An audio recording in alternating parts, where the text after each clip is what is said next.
Hi guys and welcome to another video. So in the last video we covered creation of a class to implement a student. Okay. So this video we're gonna dive deeper. Let's dive in into some of the functionalities. For instance, I wanna show the student's name, but to do that I'm using a console.writeLine here. But what I could do to facilitate things a little bit is to add a method here, a void method show info called show info, and show info basically will show some of the information about this student. For instance, student name, and to get the student's name I'm gonna use name. Okay. And console.writeLine student age. Let's concatenate with age, and console.writeLine. So to show the notes, we're gonna use a for loop. Okay, so for int I equal 0 while I is less than double grades, and grades is an array, so an array have the property length. Okay, I plus plus. Let's type the following. I'm gonna use another way to show data, which is grade. Okay, let's do this. The 0 is an index. Okay. So because this is a index, I could do this. Okay, I plus 1.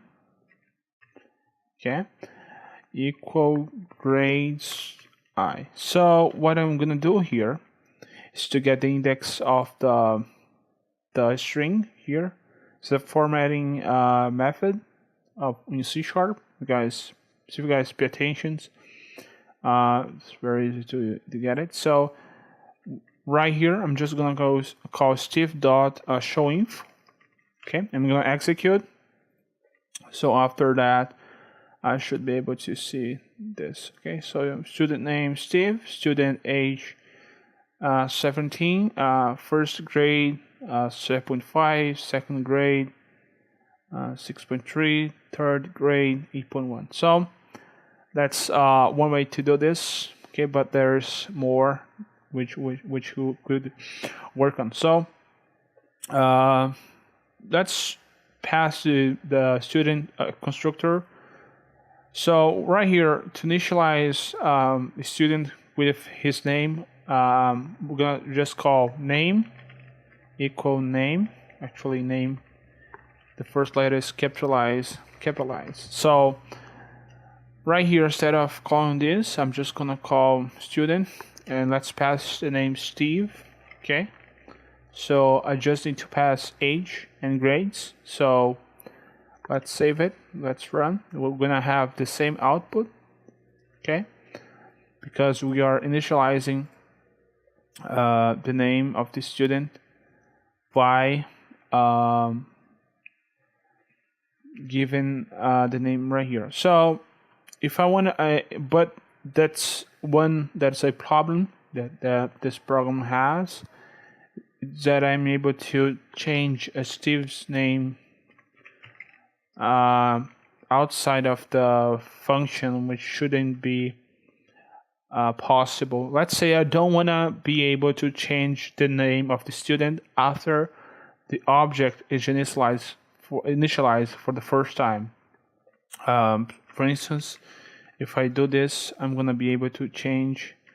So let's call steve.showInfo again. The name of the object Steve, but let's just change the name. Okay, so you guys can see the name of the student was Steve, but I could change to Sophia, which is a bridge. We need to solve this. To solve this, what I could do is to try to do the following. So I'm gonna start with the basics. So I'm gonna remove the public. Okay. I'm gonna remove the public instead of using this. So I'm gonna have this. Okay. So now, if I run, I'm gonna see. I need to save this first. If I run this, I'm gonna see that I cannot I don't have access to age and grades anymore. So to be able to add the grades and the age, I need to add this. Okay. To be able to initialize double grades. So age equal age. Let's remove this, grades equal grades. So let's just okay, I need to cut this. So let's pass 17 and new double. We can create a new double object on the fly. Okay, so I have this right here. So right now I'm just doing everything through the initializer, the constructor. Okay, so if I run this, I'm gonna see that that's something wrong here. Let's see. Let me see in the view. Tools, starting tools. It is in output. Yeah, output, I think. So let's see. Where is the error? Okay. View errors. Okay. So I forgot a semicolon as usual. So let's run this. As you guys can see, we have all the information. Okay, which is good. So this is a way to do this. Okay, so thanks for watching this video, guys. Hope you like, and see you guys next time.